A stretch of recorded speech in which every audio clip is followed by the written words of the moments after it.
Data क्या show करता है?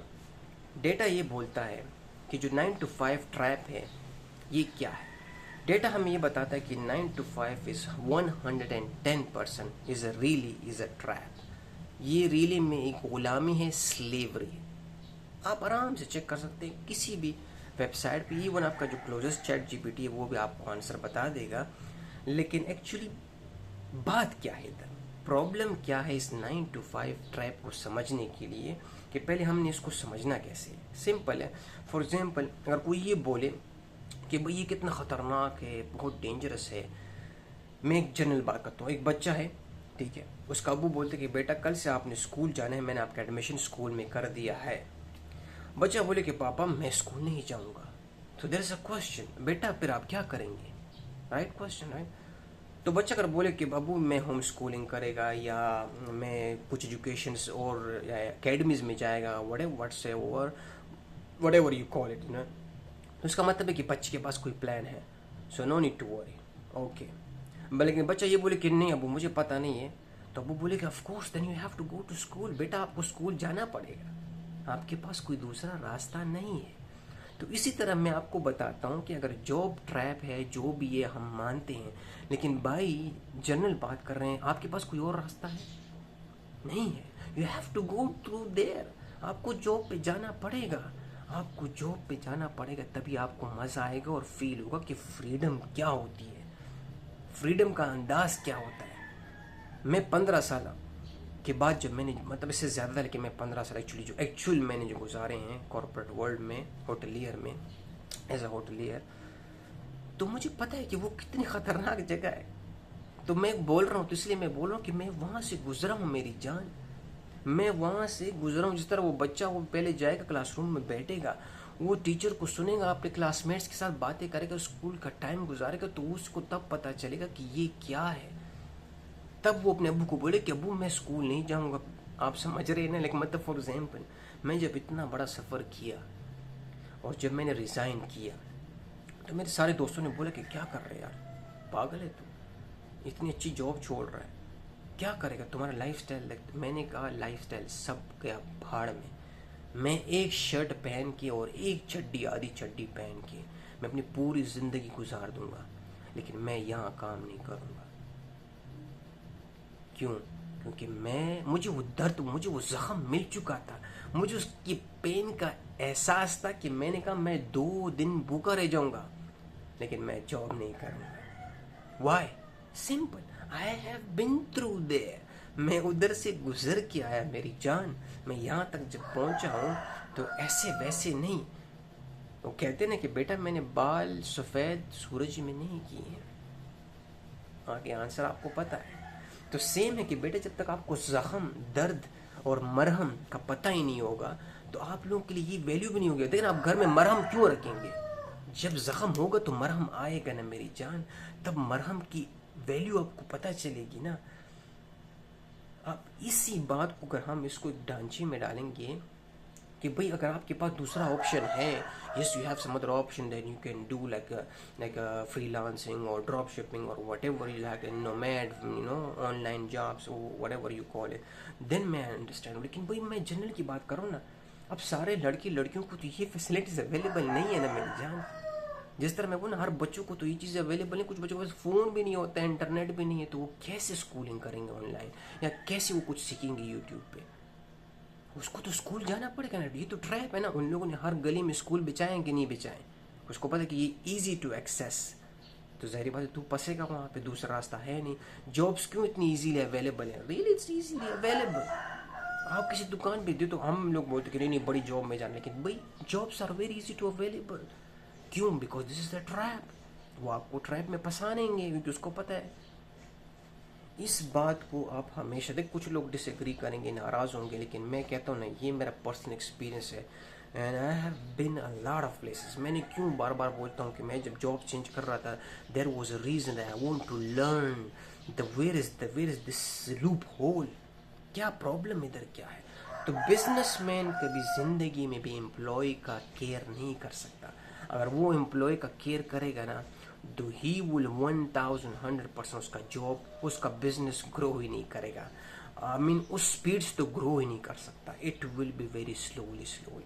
क्योंकि जब आप एम्प्लॉय को, जो आपका मजदूर है, आप उसको एज अ शेयर होल्डर या एज अ वो करेंगे, तो जो प्रॉफिट आएगा उसमें तो आप आधा परसेंट का वो फिर शेयर होल्डर होगा।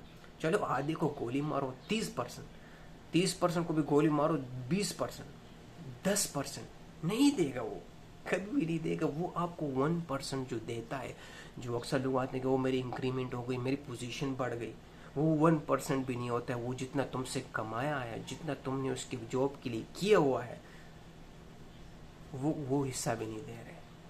और फिर और तो मिसालें है ही नहीं कि भाई जिस तरह वो लोग जो पुराने एम्प्लॉयज़ होते हैं उनकी सैलरीज बढ़ रही होती, जारी बात है यार, 22 ईयर्स उसकी सैलरी बढ़ रही होती थोड़ी थोड़ी, लेकिन उनको तो दर्द होता है ना, उसको निकाल देते हैं, वी आर रिड्यूसिंग स्टाफ। और जैसे उसको निकालते उधर नया स्टाफ हायर किया होता है, वी आर हायरिंग। कितनी अपनी आंखों से देखो ऐसे ऐसे एम्प्लॉयज़ देखे हैं जिन लोगों ने अपनी ज़िंदगी दी, अपना सब कुछ दिया। भाई ये देखें, जब उन बेचारों पे कोई बीमारी आती थी तो वो हेल्थ कार्ड भी सील कर देते थे, health card within 1 week वो सील कर देते थे कि he is not any more our employee. अबे हमने क्लबों में, मैंने नाइट शिफ्ट में काम किया, उसमें जब हम पकड़े जाते थे, मतलब पकड़े क्या, क्योंकि वो लोग आफ्टर पार्टी होती, तो हर होटल में आफ्टर पार्टी अलाउड नहीं है, तो जब पुलिस रेड डालती थी तो वो स्टाफ को पकड़ती थी, जाहिर बात ओनर तो है नहीं। तो अब स्टाफ गया, वो बोलेगा ये तो हमारा एम्प्लॉय नहीं है। Literally I am wearing the uniform, I have the contract, और मैं चिल्ला रहा हूँ कि सर ये दे के, ये है कॉन्ट्रैक्ट, मैंने पाड़ के नहीं डाला है, मैं इस होटल में आपने मुझे पकड़ा है, ये मेरा यूनिफॉर्म है, कैमरा चेक कर ले, स्टाफ से पूछते, पुलिस को भी पता है कि ये एम्प्लॉय है उसका। नोबडी कैन डू एनीथिंग, कोई कुछ नहीं करेगा। मैं बोलता हूँ अच्छे लोग हैं, फिर बोलता हूँ, लेकिन मैं फिर बोल रहा हूँ ना, बात हमने जनरल की बात करनी है ना, जनरल जो सब कुछ हमारे सामने है उसकी बात कर रहे हैं ना, तो उसी में हकीकत ये है कि ये तो जुल्म है, ये ट्रैप है, इट्स द बिगेस्ट ट्रैप जो वो आपको फंसाना चाहता है, और आप उसी की बिजनेस को ग्रो करना चाहेंगे। मैं बोल ना, यहाँ पे आप इधर देखें ना, तो इधर भी छोटे छोटे बिजनेसमैन होते हैं जो अपनी कम्युनिटी का केयर करते हैं, तो आप उसको देखेंगे ना, तो वो उस किस्म का बड़ा आदमी नहीं होता है, वो बड़ा हम्बल टू अर्थ भी होता है। इंसान बोलता है कि यार इतना केयर करता है, इतना सब कुछ करता है, लेकिन अमीर भी नहीं हो रहा है, क्योंकि वो क्या करता है, वो डिस्ट्रीब्यूट डायरेक्ट कर लेता है।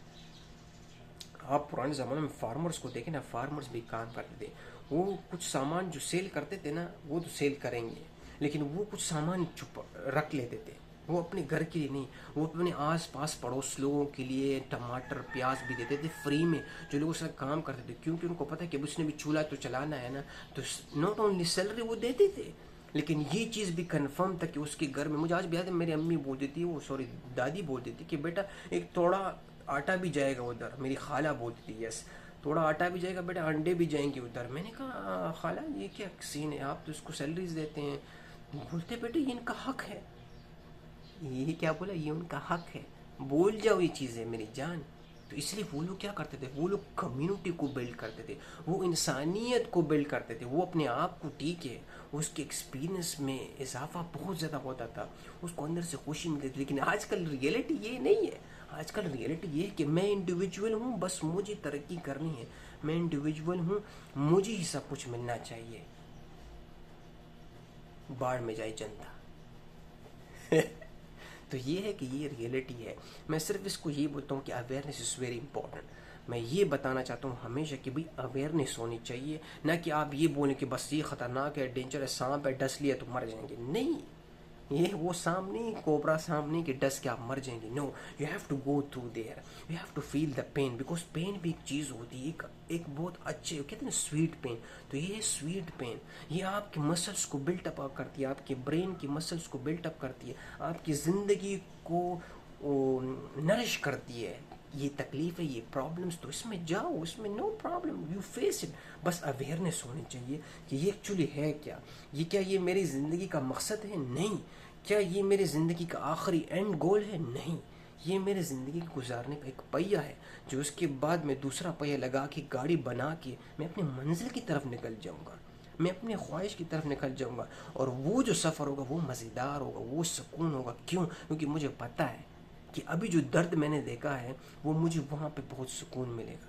मैं जब वहाँ जाऊँगा, उस रास्ते पे जाऊँगा, तो मैं इंजॉय करूँगा, मैं अपने डिसीजन पे कायम रहूँगा, मैं अल्लाह का शुक्र अदा करूँगा। I have to be very thankful. मैं बोला मेरे पास कुछ नहीं है भाई, 1-2 साल में कुछ नहीं है। जो मेरी ज़िंदगी, मेरे लाइफ स्टाइल था, वो आप इमेजिन नहीं कर सकते।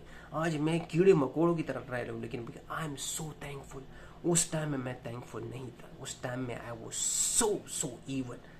मेरे पास आ रहे थे, मैं बोले और सैलरी बढ़ा, बड़ी बड़ी पोजीशन पे जा, लात मार नीचे वालों को। लेकिन now I am satisfied, I am happy, क्योंकि मैंने देख लिया कि भाई वो क्या है ज़िंदगी है और ये क्या ज़िंदगी है, उसमें क्या क्या थे, इसमें क्या क्या है। That's the important thing. I hope see you guys next time.